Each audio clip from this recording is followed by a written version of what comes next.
Hi everyone, it's good to see you again for this Friday update video. I hope you had a wonderful week. We are now well into the season of Advent, getting ready for the second Sunday, and we are continuing our Advent homily series, Life is Messy. If you recall, last week we heard Jesus tell us not to let the anxieties of life cause us to become drowsy. Basically, he was saying that don't let the messes of our lives turn our focus away from him. We often ask ourselves the question, how can I be concerned with the Lord's coming at the end of time, or the Lord coming at the end of my life, or even faith in my life if I have all of these other things going on? But it's not by getting rid of all of those other things, the messiness of life, that we're going to find Jesus or get ready for his coming. It's because of all of that. It's through those messes that we're going to deepen our relationship with God. And this weekend, the second Sunday of Advent always introduces the figure of John the Baptist. So John comes preaching in the desert, saying that the Messiah is on his way. He's the precursor. And in our scripture readings both from the Old Testament and the Gospel, we're going to hear about the mountains being made low, the valleys being raised up, the rough road being made smooth, all in preparation for God.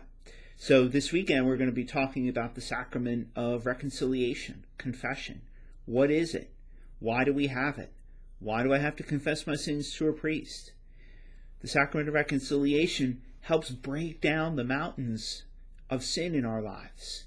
It helps to raise up the valleys that we've created, to create a smooth path for us. And the sacrament of reconciliation is one of the ways that we meet God in our lives. And so we're going to be talking more about that this weekend in our homily series, Life is Messy.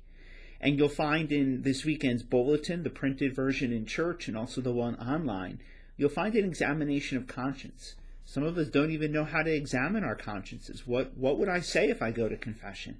So that examination of conscience can help you to reflect on your life and the things, the mountains that need to be torn down by the grace of God's love. So I hope you take advantage of that. We have some special opportunities to celebrate the sacrament coming up on December 15th and December 20th. So I wanted to get that examination of conscience to you really early, so that you'll have some time to prepare for confession. A couple things coming up next week. On Monday, we have the Christmas Story Hour with yours truly for our pre-K, our infant to pre-K students through pre-K students, where I will be reading a couple of Christmas stories, and I also heard a rumor that Santa Claus is going to appear at that event. So if you have an infant to a pre-K student, I hope you might be able to bring them on Monday morning at 10 a.m. in the McCall Center. Also next week is the Solemnity of the Immaculate Conception, a wonderful feast day. Mary conceived without original sin so that she could become the mother of Jesus. Mary, under her title of the Immaculate Conception, is the patroness of the United States. It's also a holy day of obligation. So we will have Mass at 6:30 a.m., 9 a.m., and 7 p.m. this Wednesday, December 8th. It's Wednesday, December 8th. I really hope you will be able and make a priority to attend Mass on that day for this great feast of our Blessed Mother. Also on the front cover of today's bulletin, you're going to find our Christmas schedule. Please note, Christmas schedule is different than last year and different than previous years, so please take a look at it. Those of you who are registered in the parish should be receiving a mailing from me very soon if it hasn't arrived already. It will contain that Christmas schedule, and it contains actually 2 copies of the Christmas schedule. I'm hoping maybe you'll share that second copy with someone else that you'd like to invite to Christmas Mass this year.